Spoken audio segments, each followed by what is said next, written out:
السلام علیکم ورحمۃ اللہ وبرکاتہ۔ آج کے درس حدیث کا ہمارا عنوان ہے وضو میں پانی کا بے جا استعمال۔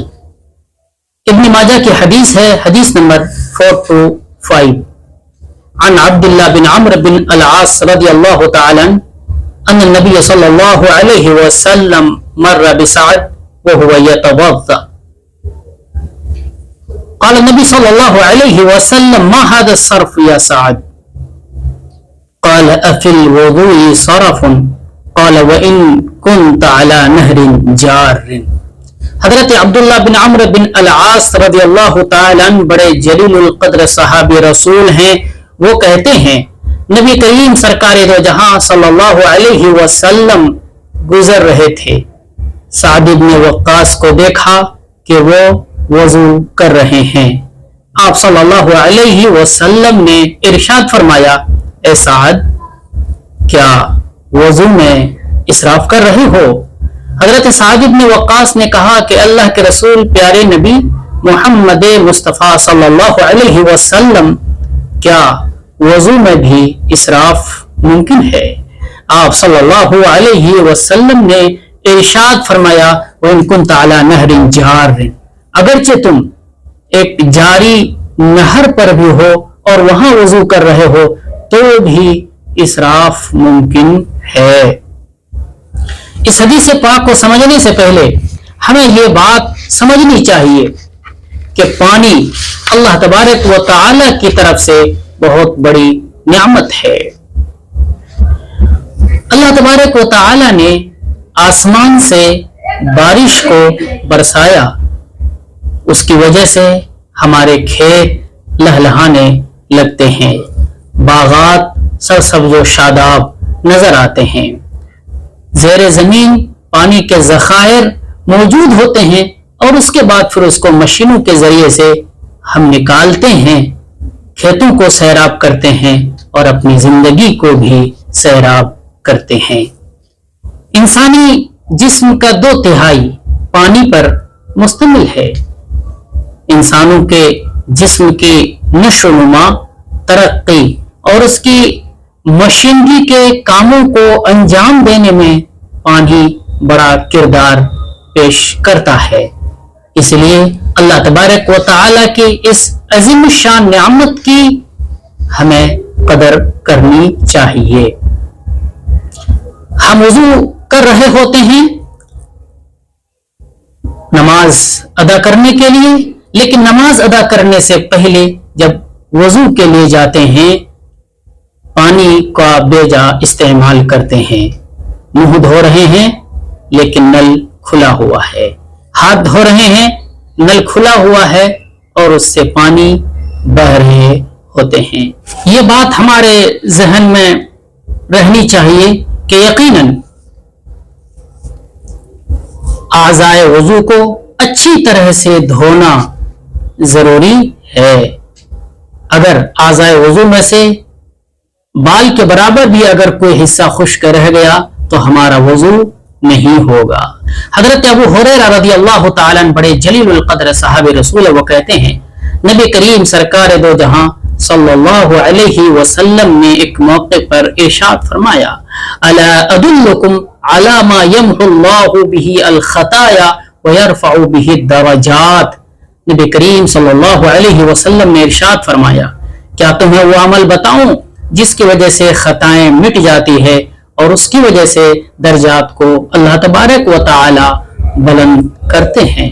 قالوا بلا یا رسول اللہ، لوگوں نے کہا کہ اللہ کے رسول پیارے نبی محمد مصطفیٰ صلی اللہ علیہ وسلم آپ ضرور بیان فرمائیں۔ آپ صلی اللہ علیہ وسلم نے ارشاد فرمایا، اسباغ الوضوء علی المکارہ، ناگواریوں کے باوجود اچھی طرح وضو کرنا، اس کی وجہ سے خطائیں مٹتی ہے اور رفع درجات ہوتے ہیں، اللہ تبارک و تعالی درجات کو بلند کرتے ہیں۔ اس سے یہ بات سمجھ میں آتی ہے کہ اعضائے وضو کو اچھی طرح سے دھونا یہ ضروری ہے اور اس کی وجہ سے گناہ بھی مٹتے ہیں اور رفع درجات بھی ہوتے ہیں۔